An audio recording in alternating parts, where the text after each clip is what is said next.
Assalamualaikum warahmatullahi wabarakatuh. Hai teman-teman, terima kasih yang udah mampir ke video ini. Hari ini aku mau ngajakin teman-teman buat jalan-jalan ke masa lampau nih. Enggak gitu teman-teman, gini ya.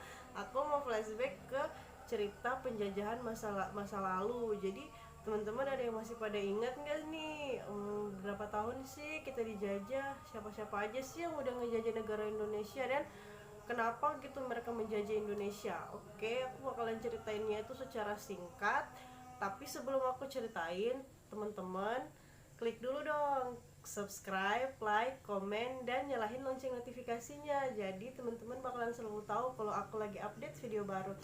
Oke, next selanjutnya. Gini, kita kan udah tahu kan ya, teman-teman sebagian besar lah pasti udah pada tahu, atau ada yang udah lupa-lupa ingat atau bahkan udah lupa banget nih. Kita pernah dijajah oleh Belanda dan Jepang. Nah, Belanda menjajah Indonesia selama 350 tahun. Wah, gila lama banget teman-teman, 350 tahun. Belum kelar nih Belanda menjajah kita, masuk lagi Jepang menjajah Indonesia, tapi nggak lama, dia hanya 3,5 tahun doang. Jadi tercatat bahwa Belanda menjajah Indonesia sejak tahun 1595 sampai dengan pembacaan proklamasi pada tanggal 17 Agustus 1945, dan Jepang menjajah Indonesia sejak tahun 1942 sampai dengan tahun 1945. Jadi Jepang hanya tercatat kurang lebih 3,5 tahun teman-teman. Dan gimana sih kekejamannya mereka itu menjajah kita? Jadi pada zaman penjajahan Belanda itu dikenal dengan kerja paksa ala Belanda. Jadi benar-benar warga kita tuh dipaksa untuk bekerja gitu, bekerja tanpa tahu kita sakit, tanpa tahu kita lapar gitu teman-teman. Dan untuk penjajahan Jepang sendiri itu terkenal dengan Romusa. Nah, itu pekerja Romusa gitu kan. Kalau dalam penjajahan Jepang dia terkenal dengan kerja Romusa gitu. Jadi sejak tanggal 17 Agustus 1945 Indonesia tuh tercatat udah merdeka sampai tahun 2021 tuh udah 76 tahun teman-teman. Wow, banget kita merdeka, dan kita tuh harus bener-bener ngucap syukur dan banyak-banyak bersyukur banget karena kita udah merdeka selama itu, dan kita kaum milenial tuh udah hidup di zaman kemerdekaan. Kebayang gak sih kalau sampai sekarang Indonesia belum merdeka, atau bahkan mungkin kita sudah diambil alih oleh negara lain? Apa kita masih bisa seperti ini? Apa masyarakat pribumi bisa bisa sekolah secara bebas, kita bisa menentukan karir, kita bisa menentukan apa yang kita mau, pekerjaan sesuai kemampuan dan keahlian kita masing-masing? Mungkin nggak akan kayak gitu kali ya teman-teman. Jadi emang kita harus bersyukur, dan kita nggak boleh ngelupain perjuangan para pahlawan-pahlawan kita pada zaman dulu teman-teman. Kita harus selalu mengenang, dan ada kan ya hari-hari tertentu, tanggal-tanggal tertentu untuk mengenang itu semua. Dan kenapa sih mereka menjajah Indonesia? Karena kita adalah negara dengan lingkar khatulistiwa yang paling strategis teman-teman. Kita tuh ada di daerah tropis, di mana rempah-rempah kita itu yang ditanam itu subur semua. Sedangkan Jepang dan Belanda sendiri adalah negara dingin, dan mereka itu membutuhkan rempah-rempah. Maka mereka mau menjajah kita, mereka mau menguasai rempah-rempah kita dengan memanfaatkan para pribumi untuk bekerja secara paksa teman-teman. Nggak tahu kita mau mati, mau apa, mau sakit, nggak sama sekali. Jadi kita tuh bener-bener harus menghargain gitu gimana perjuangan-perjuangan para pahlawan-pahlawan kita, dan kita bersyukur banget kita udah lahir di zaman kemerdekaan sekarang ini, zaman Orde Baru sekarang ini. Dan teman-teman masih ingat nggak, selama 76 tahun Indonesia merdeka, ada berapa presiden sih yang udah menduduki kursi presiden NKRI ini? Masih ingat nggak? Ingat lupa-lupa ingat atau nggak ingat sama sekali? Oke, next aku ingatin nih. Jadi selama 76 tahun Indonesia merdeka udah tercatat 7 presiden yang duduk di bangku presiden NKRI teman-teman. Yang pertama adalah Presiden Insinyur Soekarno, di mana Insinyur Soekarno ini dia memimpin Indonesia sejak sebelum kemerdekaan, tapi kan gelar presiden itu sendiri kan setelah demokrasi, setelah kemerdekaan kan, jadi menjadi presiden sejak tahun 1900 tercatat ya, dari tanggal 18 Agustus 1945 dan berakhir pada Maret 1967. Setelah masa kepemimpinan Soekarno berakhir, the next presiden selanjutnya adalah Pak Soeharto. Jadi Bapak Soeharto menjabat dari tahun 1967 sampai dengan tahun 1998.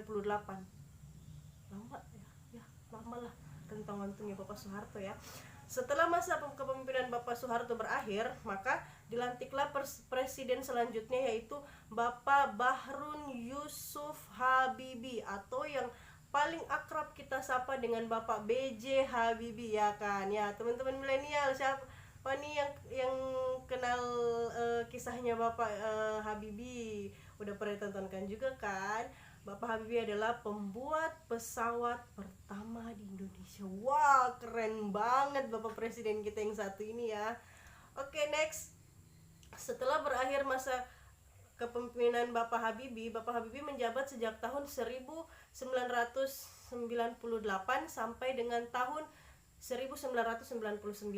Jadi Bapak Habibie 1 tahun aja nih teman-teman. Setelah kepemimpinannya berakhir, dilantik the next presiden berikutnya yang dilantik adalah Bapak Kiai Haji Abdul Rahman Wahid, atau yang biasa kita sapa dan yang akrab kita sapa di kalangan semua orang adalah Bapak Gus Dur. Oke teman-teman, jadi Bapak Gus Dur sendiri itu kita panggil Gus Dur saja ya. Bapak Gus Dur yang akrab kita sapa dan yang paling banyak ditahu oleh teman-teman. Dia menjabat dari tahun 1999 sampai dengan tahun 2001 masa kepemimpinannya. Nah, setelah tahun 2001 masa kepemimpinannya berakhir, the next presiden selanjutnya adalah Presiden Megawati Soekarno Putri. Megawati Soekarno Putri berarti putri Bapak Presiden Soekarno nih. Wah, keren.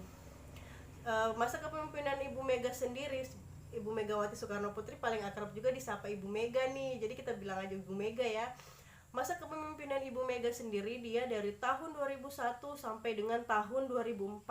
Nah, tahun 2004 sendiri itu diadakan pemilihan umum, di mana pemilihan umum itu yang dimenangkan oleh Bapak Susilo Bambang Yudhoyono, atau yang akrab banget disapa itu Bapak SBY. Bahkan nih ya, waktu dulu pemilihan itu kan 2004, aku kira-kira masih SD ya, masih SD kalau enggak kelas 4, kelas 5 waktu itu.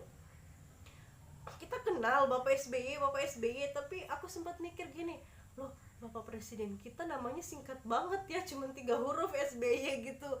Padahal ternyata SBY itu Susilo Bambang Yudhoyono. Jadi emang saking akrabnya disapa Bapak SBY sampai banyak nih termasuk aku sendiri yang dulunya itu nggak tahu kepanjangan SBY itu apa. Dan alhamdulillah setelah aku tahu, aku nggak ngelupain gitu. Oh, kalau ditanya SBY berarti Susilo Bambang Yudhoyono, teman-teman udah nggak lupa lagi gitu.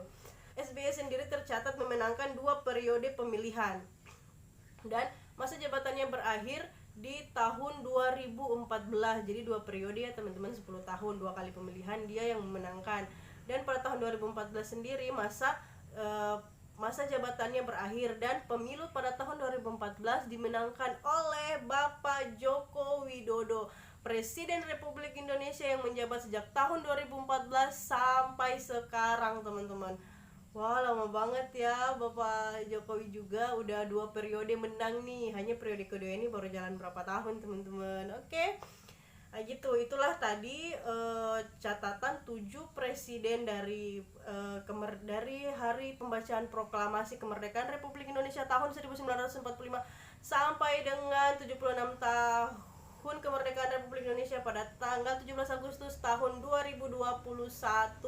Dan di 7 presiden yang aku sebutin tadi, itu presiden terlama yang menduduki NKRI adalah Bapak Soeharto. Dari terhitung sejak tahun 1967 sampai 1998, Bapak Soeharto itu telah menduduki kursi NKRI selama kurang lebih 32 tahun ya teman-teman.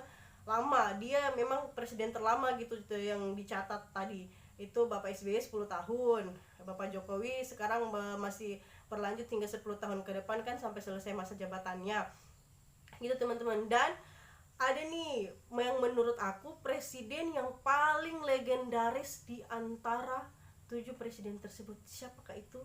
Pasti kalian tahu, Ibu Megawati Soekarno Putri. Kenapa teman-teman aku bilang bahwa Ibu Megawati Soekarno Putri itu adalah presiden paling legendaris menurut aku? Karena gini, kalian lihat sendiri kan, di antara 7 presiden yang aku sebutkan tadi, Ibu Megawati Soekarno Putri adalah presiden perempuan pertama dan satu-satunya yang menduduki kursi NKRI sebagai seorang wanita. Jadi teman-teman, apa yang harus kita ambil pelajaran dari semua itu? Bahwa adanya kesetaraan gender antara laki-laki dan perempuan bisa berdiri sejajar teman-teman. Jadi nggak ada tuh yang bilang perempuan itu lah nggak usah kerja lagi. Nggak bisa, kesetaraan gender. Ibu Mega aja bisa jadi presiden. Jadi kita kaum wanita bebas memilih apa keinginan kita, apa yang bisa kita kerjakan, apa keahlian kita, apa kemampuan kita, tanpa terbatasi oleh apapun, asalkan kita mau, kita berniat, dan kita bisa serta kita amanah dalam melakukan pekerjaan itu teman-teman. Jadi makanya aku paling ini melegendarikan banget Ibu Mega, karena dia satu-satunya presiden wanita. Berarti wanita itu mampu loh, wanita itu bisa. Yang penting kita tuh mau gitu, kita mau berusaha, kita mau jadi kayak orang, kita mau berusaha jadi seperti, bukan jadi seperti orang lain sih, jadi diri kita sendiri, tapi kita bisa sukses seperti orang lain gitu kan, tanpa harus melihat dia perempuan atau dia laki-laki gitu teman-teman. Jadi di pada saat berakhirnya penjajahan tersebut di Indonesia, banyak banget nih tempat-tempat bekas-bekas peninggalan penjajahan dulu yang udah terbengkalai. Ada yang udah terbengkalai, ada yang masih dilestarikan, ada yang bahkan udah jadi tempat-tempat mistis yang menyimpan banyak banget kisah-kisah pilu bekas penjajahan masa lampau teman-teman. Dan the next video aku bakalan ceritain tempat-tempat itu di mana aja sih, apa aja sih, dan apa aja cerita di balik tempat-tempat tersebut, cerita-cerita pahit yang menimpa masyarakat kita di masa lampau teman-teman. Jadi buat teman-teman semua ya, kita harus banyak-banyak bersyukur karena kita udah merdeka, kita udah bebas memilih hidup kita tanpa kita diatur oleh siapapun, asalkan kita tidak melanggar hukum ya, karena negara Indonesia adalah negara hukum, jadi kita harus mematuhi hukum gitu teman-teman. Jadi the next video nanti aku bakalan bahas tentang peninggalan-peninggalan masa penjajahan dulu yang udah terbengkalai dan yang masih dilestarikan. Jadi kita bisa flashback kembali, oh ternyata iya, inilah tempat-tempat yang dulu pernah jadi kesaksiannya bangsa Indonesia disiksa oleh para penjajah-penjajah zaman dulu teman-teman. Oke. Jadi buat kalian yang mau tahu kalau aku lagi upload video baru, jangan lupa diklik subscribe, terus nyalakan lonceng notifikasinya. Jadi teman-teman bakalan tahu kalau aku lagi update video baru. Oke teman-teman, see you next video.